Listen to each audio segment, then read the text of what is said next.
Muito bem, irmãos, agora que nós lemos e ouvimos aí Romanos capítulo 2, nós estamos aqui, na verdade, num tribunal, né?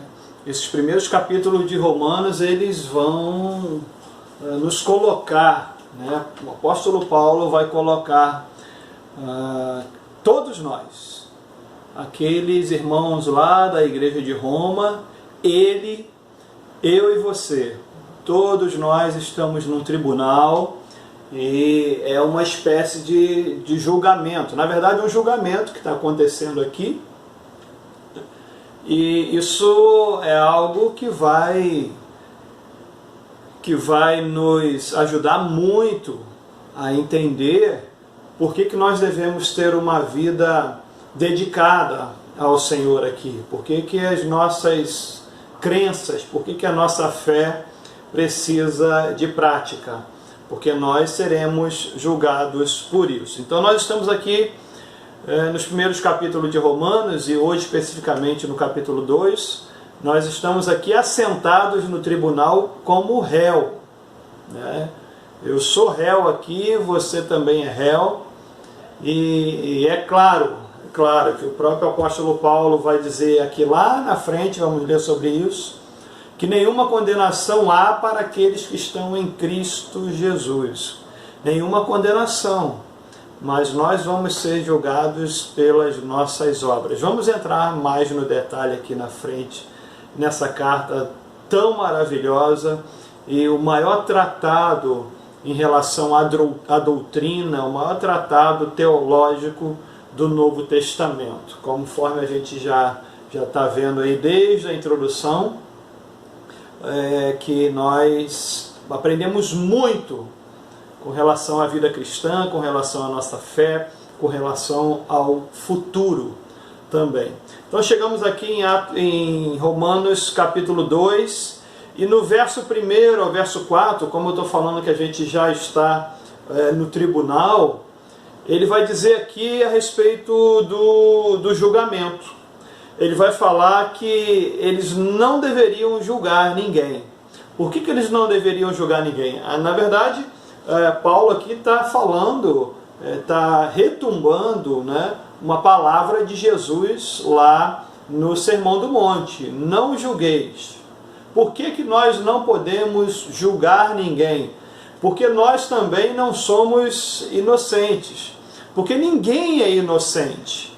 Eu não posso acusar alguém de alguma coisa, ou julgar alguém, ou condenar alguém, porque eu também sou culpado.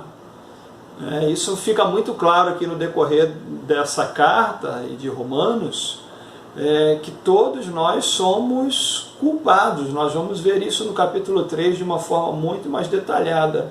Então não pode um condenado julgar outro condenado, né? E geralmente quando nós temos esse coração de julgamento, de julgar o irmão, de condenar o irmão, nós geralmente é aquilo que Jesus mesmo vai falar.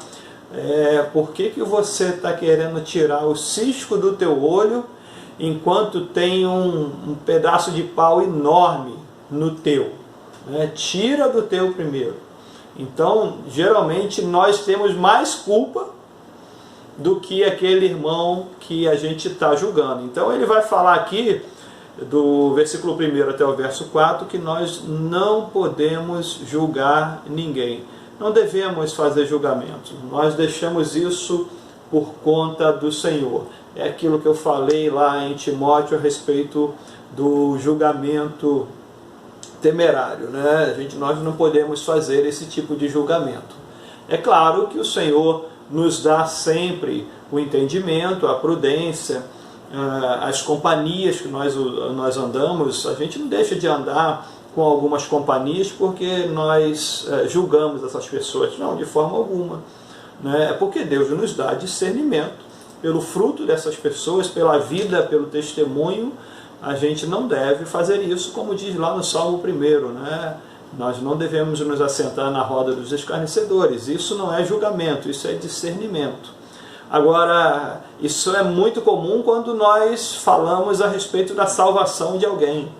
né? Quando alguém vem a falecer, e aí a gente pensa, é salvo ou não é salvo? E eu costumo dizer que é uma linha que nós não ultrapassamos, não podemos ultrapassar, porque quem define isso é o Senhor. Nós não conhecemos o coração daquela pessoa, nós não sabemos os últimos minutos que ela teve de vida, não temos condição de fazer nenhum tipo de julgamento. Geralmente um juiz, ele antes de julgar, ele lê aquele monte de folhas do processo para poder fazer um julgamento justo. Nós não temos conhecimento da vida do outro. Eu sei da minha vida, mas da vida do irmão, da vida do outro, não. Então, se foi salvo, se não foi, não cabe a nós julgarmos isso. No verso 5 ele vai falar algo muito interessante nesse ambiente de julgamento sobre o dia da ira. O dia da ira de Deus, isso é farto também no Novo Testamento. Esse tema do dia da ira do Senhor também é farto no Novo Testamento. Que vai ser o dia em que o Senhor nos julgará. O dia do juízo final, Deus julgará cada um de nós. E aqueles que estão em Cristo, que entregaram a vida a Jesus, estão guardados da ira, porque a ira de Deus, ela vem sobre toda a carne. E aí, para aqueles que estão em Cristo, essa ira, ela desce como um raio em quem? Em Jesus. Mas aqueles que não estão debaixo da cruz de Cristo vão receber essa ira. Esse raio vai cair literalmente na cabeça no dia do juízo final. E ninguém vai escapar disso. Ninguém pode escapar disso.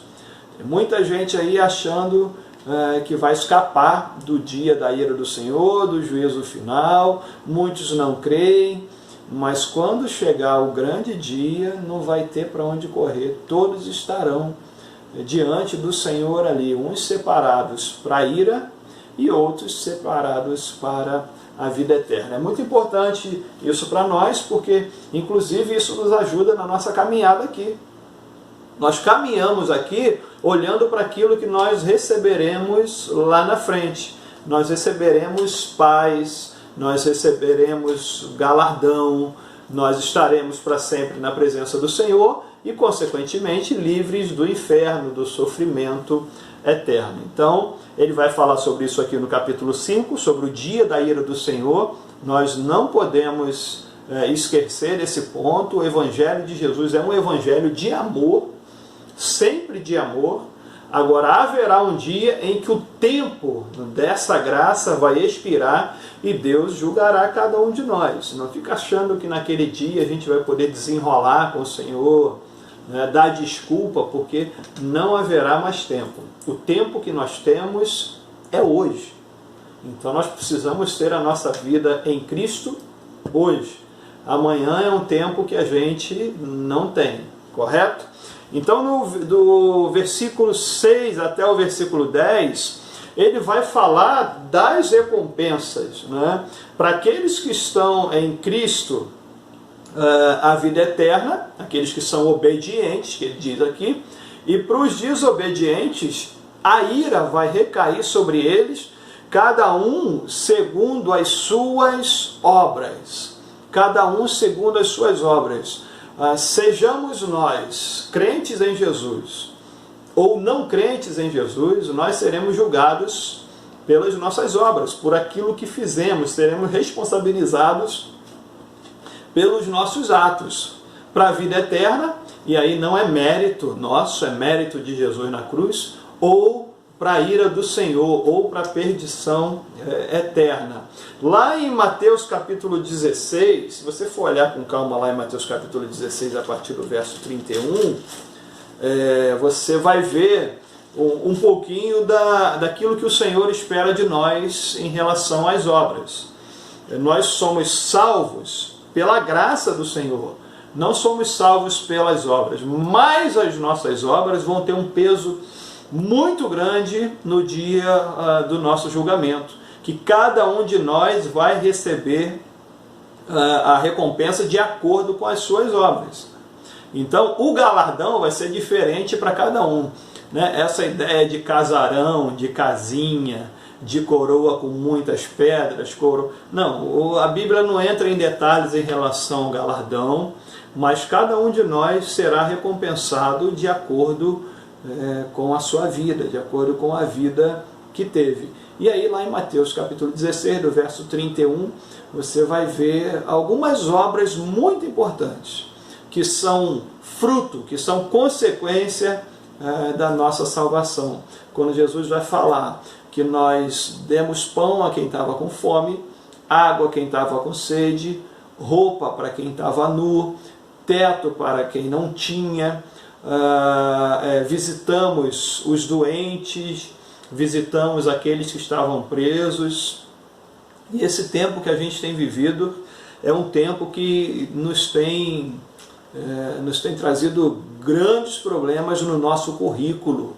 Nós vivemos numa geração profundamente voltada para os seus problemas próprios, né? Cada um voltado para o seu problema e um tanto quanto indiferente com o problema do outro, né? Nós vivemos isso, esse é o tempo, essa geração é marcada muito por isso, é um tempo que apela muito para o nosso egoísmo. Então olha para isso, querido, olha para isso, olha para quem está passando necessidade, olha para quem está sem roupa, olha para quem está com fome, quem está com sede, olha para aqueles que estão enfermos, né? Precisamos estar atentos a essas obras, porque Jesus vai dizer lá em Mateus 16, no finalzinho, que quando a gente faz isso para um pobre desse, para um pequenino desse, para um carente, para alguém que está sofrendo, nós estamos fazendo para ele, certo? Então guarda isso no teu coração. As nossas obras são resultado prático da nossa fé. E é o que ele vai falar no versículo 13.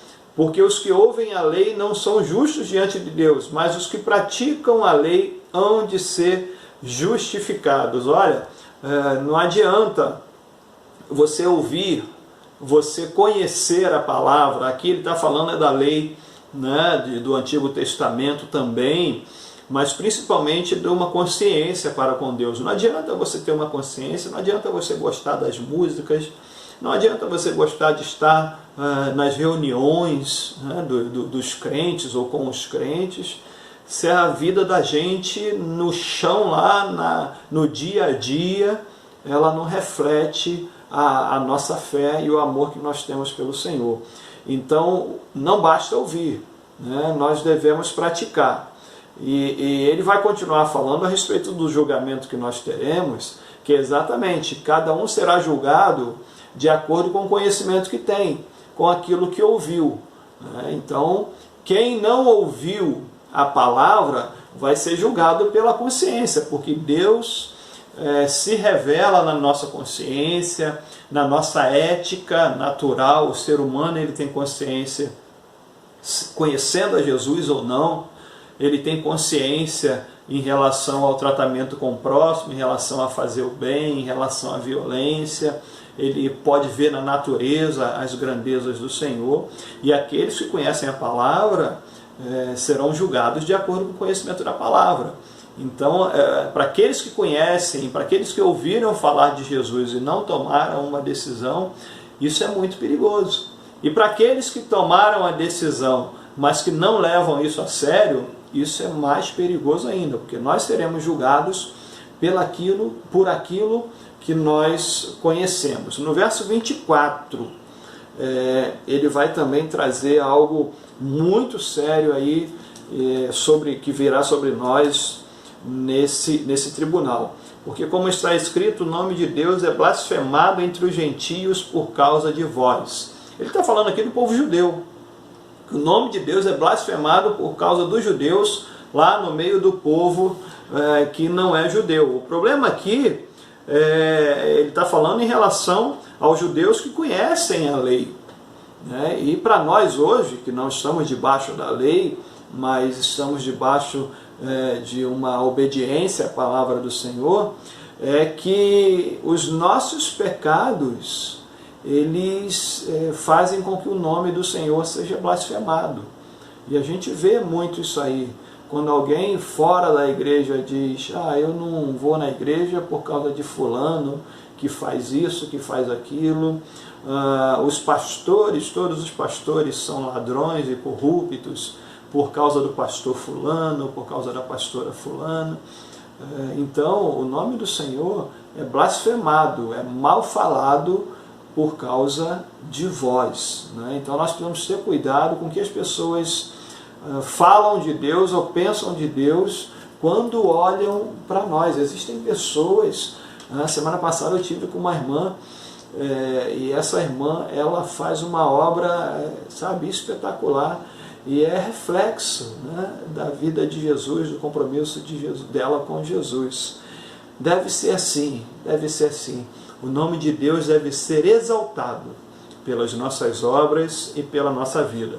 E no versículo 25 ao verso 30, ele vai encerrar falando a respeito da circuncisão, que era aquele ritual antigo da lei para quem fosse judeu, para quem quisesse abraçar o judaísmo lá no Antigo Testamento, deveriam fazer a circuncisão. E Paulo vai dizer aqui que o mais importante não é o ritual, o mais importante não é ser legalista, você conhecer a Bíblia apenas. O importante é a circuncisão do coração. O importante é que essa palavra enche o teu coração e isso se torne algo prático na nossa vida. Então não adianta a circuncisão exterior.